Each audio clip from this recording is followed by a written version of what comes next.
Previously in this multi-episode adventure, some seaweed explodes in my face, we see a cow that looks like Boris Johnson, Connor forgets his banana, we're attacked by insects, Hello! Give me your blood! and I pet 2 friendly dogs.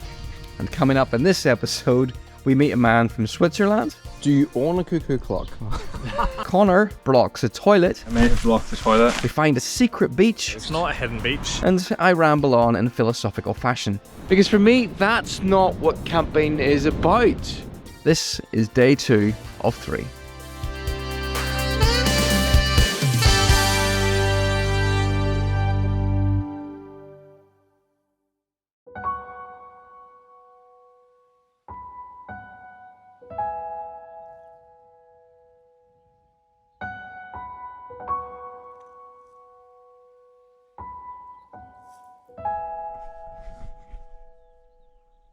Good morning, and welcome to day 2 of There Are Insects That Will Bite You Absolutely Everywhere. Yeah. The tent is completely full of midges. I decided to activate my thermocell in the middle of the tent, and everything's full of dead midges. My cup, there's about 10 of them floating around. I'm just going to eat them, I think, in revenge. That's interesting. The midges are leaving. I think this thing might work. In a very, very confined space. I tested this thermocell yesterday outside and it seemed to do absolutely nothing. But in the confined space of the tent, it does actually seem to be helping. There's nowhere near as many midges at the ends.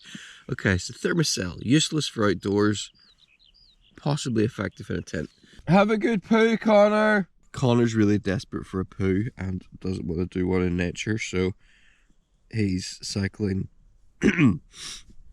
about 15 minutes back to the ferry terminal to have a poo.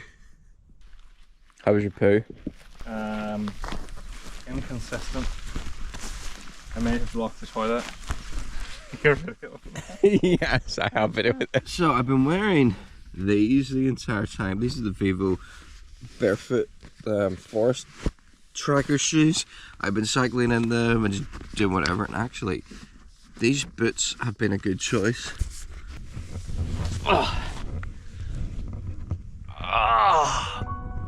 Look where we are.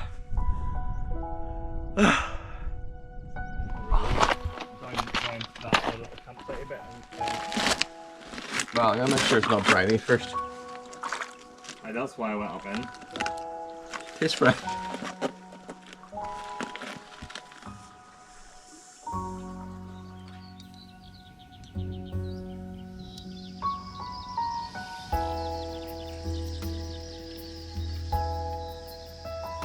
is the jet boil just to top it, or is the jet boil the little stove bit as well? The whole thing's the jet boil? The whole thing, it all comes in this. Yeah. It's a jet boil stash. Yeah, it's nice because it all packs into this.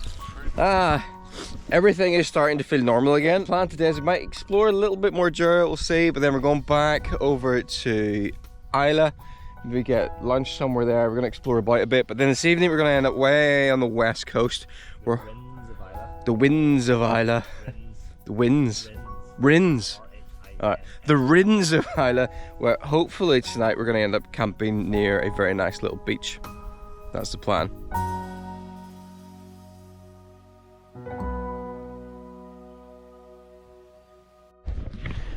Okay, there we go. All packed up, everything on the bike.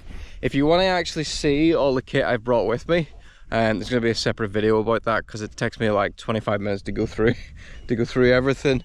But I've got 2 fork bags on the front, this bag in the bar bag here that then can elasticate my little mirrorless camera to. My GoPro will go on here. There's a quick release.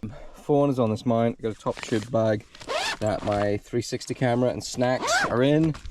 Water bottle, water filter, and then my camping stuff roughly back here. Sit mat, tent, tripod, all in a stack. I've got my socks attached to the tripod because they got a bit damp yesterday, and then my mid layer is on there as well.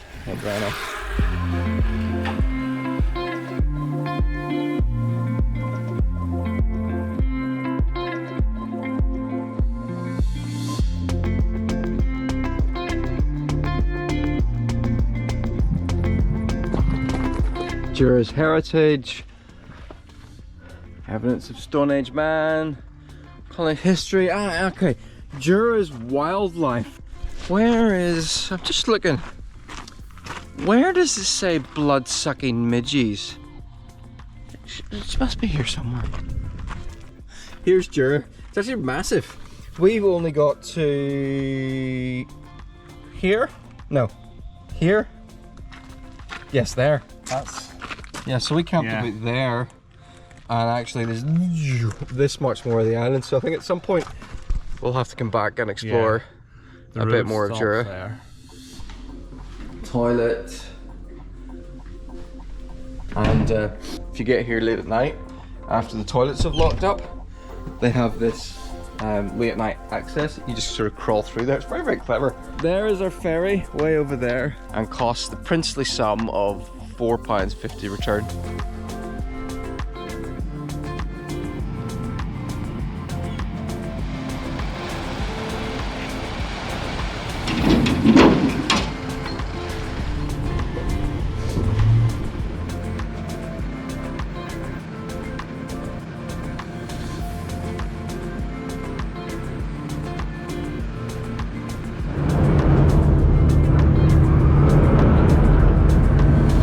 Thank you. To get out of this place, there is a very horrendous hill climb.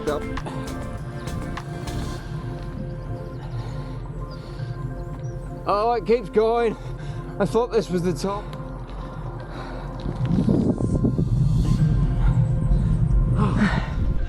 Well, I made it up without coming off, but it was very unpleasant.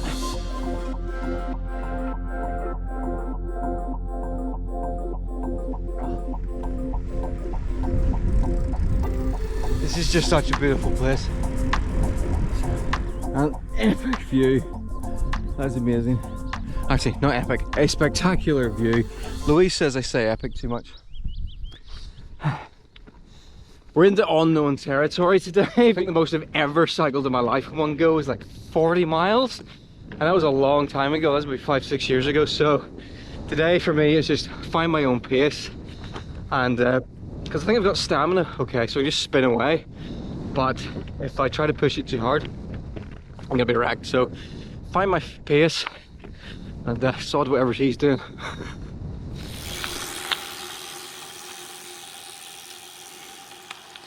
I'm incredibly tired this morning.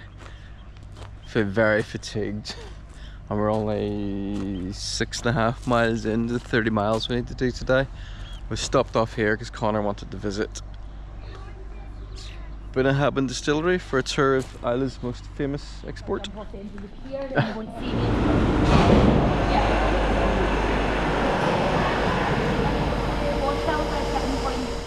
That was interesting and got us indoors for a bit because it is absolute dreck. Yuck, yuck, yuck, yuck, yuck, yuck. It is disgusting, but lunch is only half an hour away, so everything's soaked.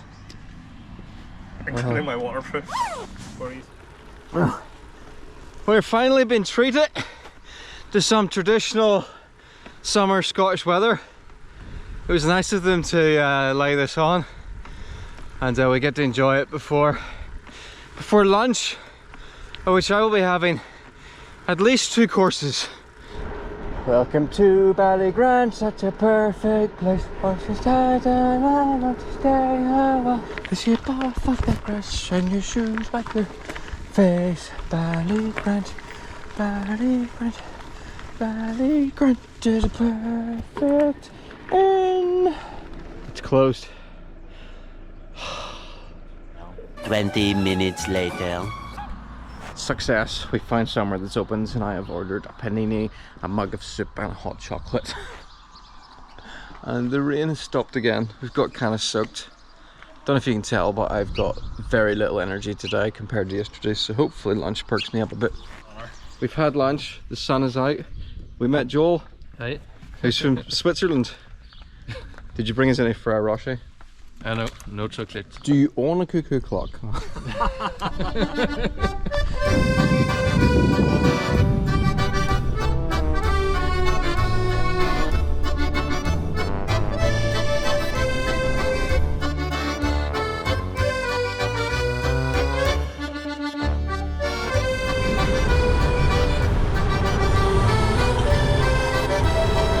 Picked up a leaf.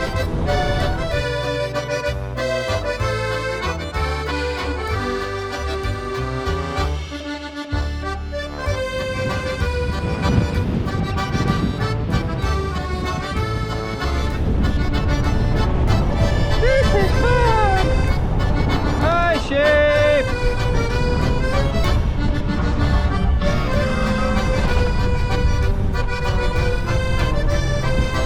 Here.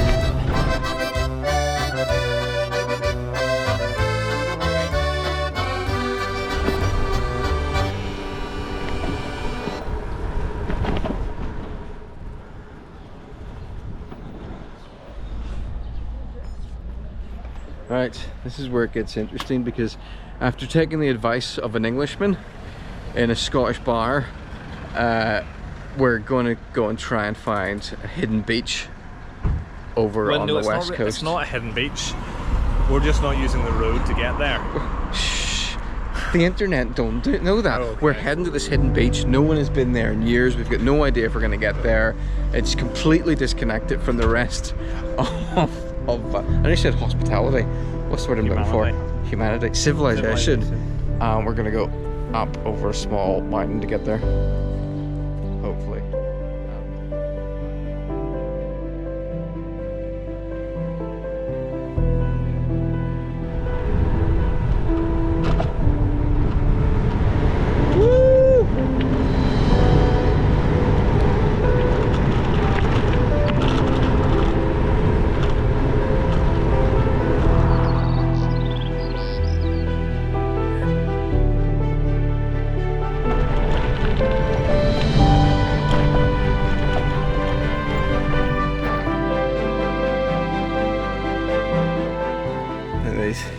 You got this Highland cow over here just sort of standing off to the side, acting like he's got nothing to do with the rest. Oh, what? Steady on! That way! Have you ever opened a gate before?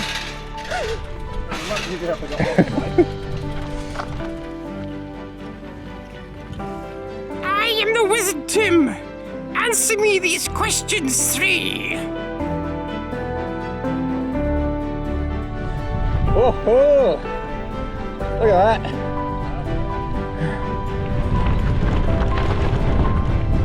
Wow, look at this! Look at this place! There's a sheep over there. It looks like it's sitting on top of a volcano waiting to blast off.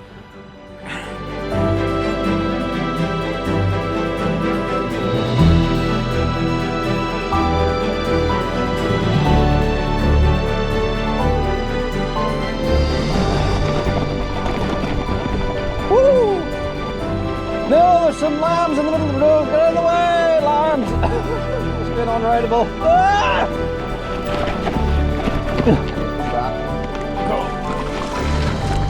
Ah!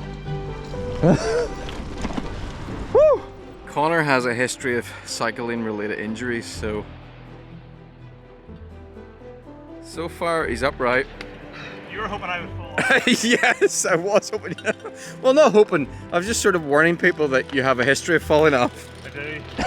Why can't you get your feet mucky? I just don't want to get big.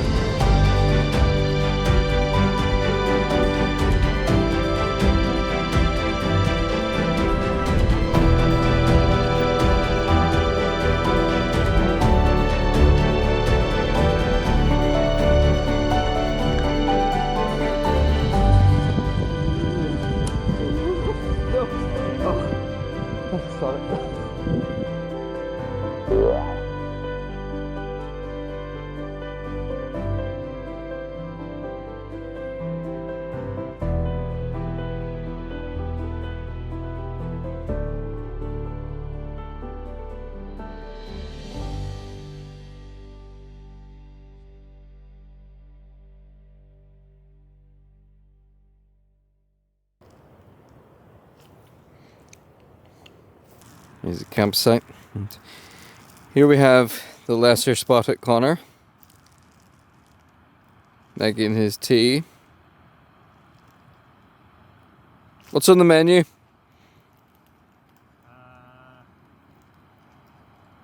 Pasta bolognese. Pasta bolognese. That one's pretty nice.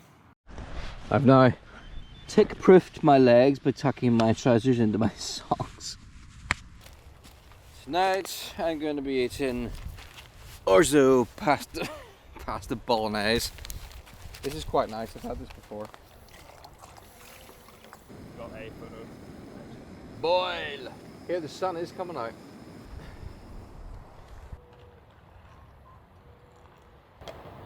I always boil slightly more water than I need, because what it means is I can wash my spoon afterwards. Here is our little campsite. We're down here in among sand dunes in this sheltered area alongside the river, and the beach is just over there.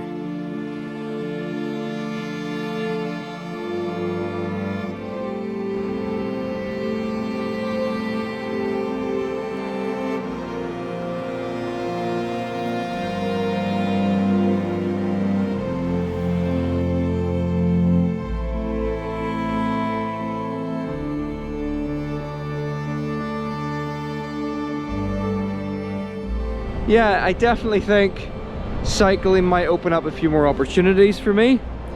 There's something I've been thinking about recently quite a bit, and it's that the last few years for me had really been a lot about mountain running and trying to get up to a certain level doing that. And if I'm honest with myself, and I look back at kind of the time and the effort I put in, and also what it took from me, I'm just picked up a lot of injuries, a lot of niggles over the last couple of years.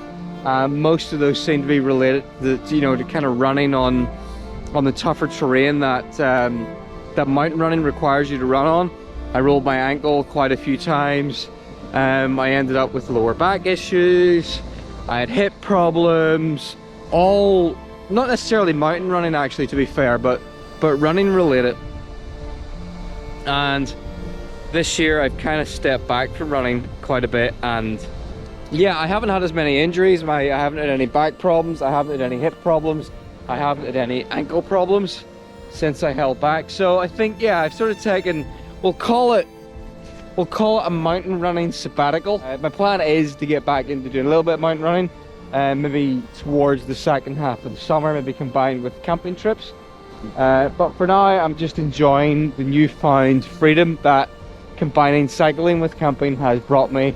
And yeah, I hope you have been enjoying this too. And if you have, please let me know and we'll do more of these.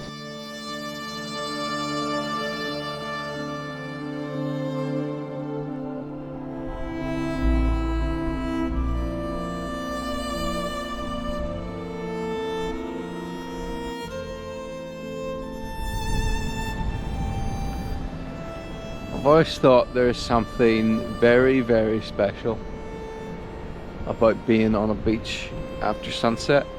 I don't know what it is, I've always loved it. I think it's the combination of the fact that everything is dark and it's now in shades of blue, and you have the sounds of the sea in the background, and you'll get maybe gulls flying overhead. It's kind of surreal. Maybe that's why I like it.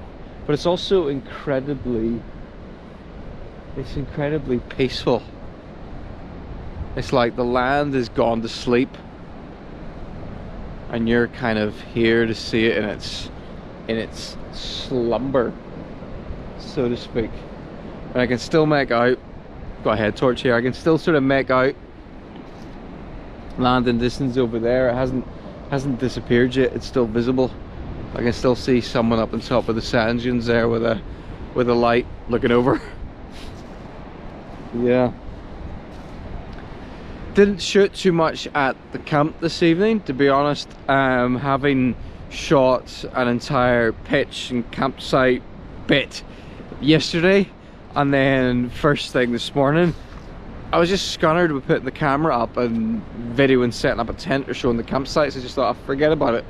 It's a camping video. And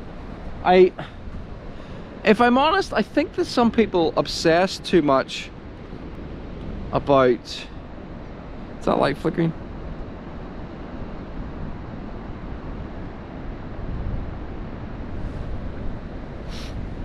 If I'm honest, I think that sometimes people can obsess. If I'm honest, I kind of think that sometimes people can obsess too much about the actual camping side of going camping, like the equipment side of things, like the tent side of going camping. Because for me, that's not what camping is about. It's not about the tent. It's not about the pitching. It's not about settling in for the night. It's about this. It's about places like this. It's about going somewhere and spending the night somewhere out in nature, somewhere beautiful, somewhere that's this amazing visual external work of art, and just getting to like spend a bit of time in it. That for me is what I love about camping. The tent and the equipment and all that, it's just, they just facilitate it. It's kind of like going on a road trip. People making videos about road trips, and they spend most of the video talking about the car that they're driving. Like, that's not the point of a road trip. The point of the road trip is where you're going. And I think that's what happens in a lot of camping videos. People get maybe a little bit obsessed over the kit and the gear and so on. And I get it, I do get it, because I like that stuff too. I'm someone that's kind of interested in products, I'm interested in gadgets, I'm interested in new things and innovations and shiny objects and well engineered stuff and clever ideas. So I do sit down and watch those videos, but if I'm honest, you buy those things, you're excited for a while, and then you're on to the next thing. It's like a never-ending stream of always, you know, trying to find a new gadget, but you don't really get bored of this. You don't really get bored of being outside. We're just wired. I think we're just designed in a way that means when we're outside, we're in nature and we kind of feel our own smallness. And we can kind of just sort of stand here as a tiny, insignificant man on this vast beach. I know, anyway, it makes me very aware of this is very deep. It makes me very aware of my own limited time here, my own mortality. These sand dunes over here will probably be here long after I'm gone. Those cliffs will be here long after I'm gone. They've been here long before me, and they'll be here after. The very sand on this beach will outlive me. We're really not here that long. And I find sometimes there's something about being reminded about that fact is kind of, yeah, it's kind of good for the soul in a way. Right, I think I'm going to end this here before I waffle on philosophically for the entire evening. But yeah, I hope you've enjoyed this. I'm going to head back, get tucked in for the night. Thank you for watching. Thanks for the support for all channel members. Maybe someday I'll catch you in the dark on a beach in Scotland. And if you've enjoyed this little adventure so far, you can subscribe and you'll catch the rest of it from tomorrow. Catch you in the next one. Bye bye.